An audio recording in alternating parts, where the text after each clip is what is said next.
Well, we have a ceiling fan here that no longer works, and besides, a 19-year-old no longer needs a baseball theme in his room. So it's a good time to actually swap this out, and we picked up a pretty good deal over at our local hardware store for $28. It's going to work really nice, and also it's going to be all the way up against the ceiling. So I'm going to show you how to replace the ceiling fan, and of course if you just have a light fixture, like what I'm going to show you now. Now if you had a light like this where the electricity is already there, all you would need to do is drop that and put up the ceiling fan. It'll be really easy to put it in. So I'll get to that point where the light fixture is already up there, and we'll go from deinstall this, show you how to take it down, and show it putting the ceiling fan back in. The best way to make sure that you have no power up there is go ahead and leave your wall switch on. Find the breaker box.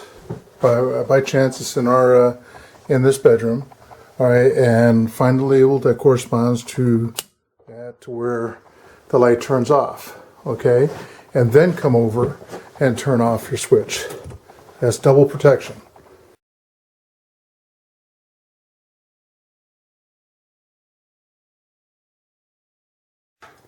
Alright, I'm going to try doing as much of this as I can. There's three, to take a bulb out or a casing underneath, you're going to have to loosen up and work this way off. You're going to need both hands to do this, so it's going to be hard for me to do a lot of this with the camera in my hand, and I don't have a camera I can attach to my chest or the tripod. Maybe in the future I can make something like that and show you. Alright, so just unscrew the three and get this thing off. And this is something I don't like about these kind of light bulbs. See that darkness there?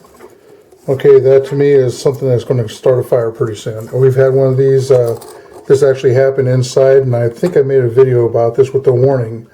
If I did, I'll link it to this area. If I do in the future, we'll link it to this area. But it's a big hazard. These things do smoke up, and they can cause a fire. So if you're going to be enclosed in a fixture like this, I would not even use these. Just don't put these in. You want to be able to see these when they start smoking. You want to see them. Alright, actually I should have said this in the beginning. We're doing a complete reversal install. Alright, the next step is to get these blades off. The old blades need to come off, and you need to make sure you get a Phillips head over these. Keep all the parts, because if we can get this thing working again, you can donate it to a family or to an organization that can actually get it to the needy, and kids will like this kind of model. I'm actually finding that a little stubby Phillips head is going to be easier to get on top of this. If you have one that drops from a ceiling that's about 4 inches down, it makes it easier to get onto. Because this one's going to be hugging the ceiling, we're going to want to take the screws off and put these blades on, the connectors on this before we put this on up there. Now this is a fixture that just covers up the area where the original light fixture was in here. Like the one I showed you before. You just loosen this side here. Actually, it's way over here. I might have to take those other screws out right there. If this doesn't move, I don't think I have another one on the back. There's not one on the back. So this screw has to come out. This is a set screw that holds it into place. So those guys just, the ones that I loosened already, are just, I'm going to let this screw just fall to the ground since I'm up here with just one hand working. I'm not worried about it because the other ones are still in spot. Those are really nice to have because you just put this thing up, latch it onto that, and then you can put these other screws in when you're putting this type in.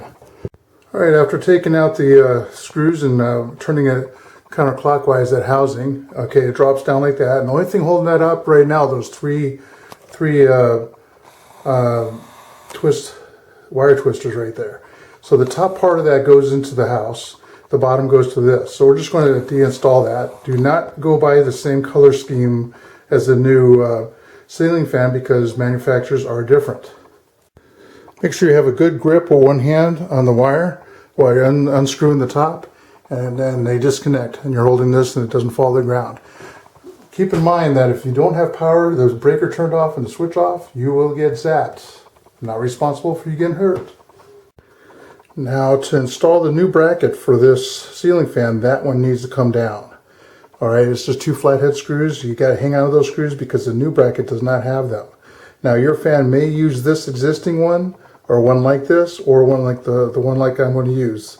Like I said, ceiling fans are all different, and the mounts are quite different. Alrighty, I had to go out in the garage and get some flat washers to use with those screws, the original screws, because the screws went right through the holes. But that's what it's going to look like it's up there. You need to pull the wires through that hole before putting that thing up. Alright, so now we're ready to start putting the whole fixture up. Just go by the instructions, make sure you adhere to all the warnings and safety things, and do one step at a time while putting this up for your model. Now, here's something that you got to be careful about. When you put these wires on, give a good tug on them, make sure they're not going to come loose. Remember, on a house, okay, the black wire is power and the white wire is ground.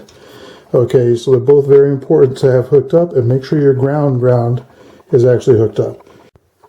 Alright, those 2 screws up there, only one needs to be on there, and it's got a little slot that it slides through. I showed you on deinstalling the other one.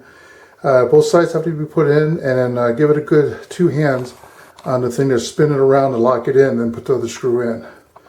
It's starting to get, the sun's starting to go down, and I gotta get some light in here if I don't get that thing going pretty soon. But that's it right there. Just gotta put the housing on and put the light bulb in and turn on the breakers, and we should be finished. Oh, of course, can't forget the blades too. Alright, now is the time, and you should have done it before probably, but I do it many times, about 3 or 4 times during this whole thing. Go to my other half, my spouse. Do you want white down, or do you want the wood side down? Okay, if there's usually 2 different sizes on this. Just like the other one, it had a baseball bat on one side and something else on the other side. So make sure, because I'll tell you what, to redo this is not fun. Now here's something that's really nice. These little guys here, I wasn't really sure what they were for, and the book really doesn't, the manual doesn't tell you too much, but what it does is it's on this side here, and you punch the screws through them, and now you're able to turn this over and all that. You can work with it without the screws falling out when you're actually putting it in. Very nice, and I wish all the ceiling fans had the same kind of feature. Well, it's coming along pretty good. Okay, I'm getting ready to put the globe on. Now this has a rubber band around where my thumb is, where the screws are going to go into. Do not deinstall or uninstall, remove that rubber band. It saves, you know, there's less chance you're going to crack the frame. I don't think you ever do that. I've never done it. But if you do muscle it down, it probably will do that, okay? Oh, there it is. Granted with this model, because just the type of wiring that's in the house, the light switch on the wall controls everything. So he'll have to come up here and actually hit this guy here to turn off the light and leaving the ceiling fan running. So that's just something he's going to have to do. If you turn off the wall switch, everything shuts off. I'm not really worried about that. Okay, so hopefully this helps you out, gives you an idea how to swap one in. I think I want to be changing one in my office with a ceiling fan just to get the air moving in there too.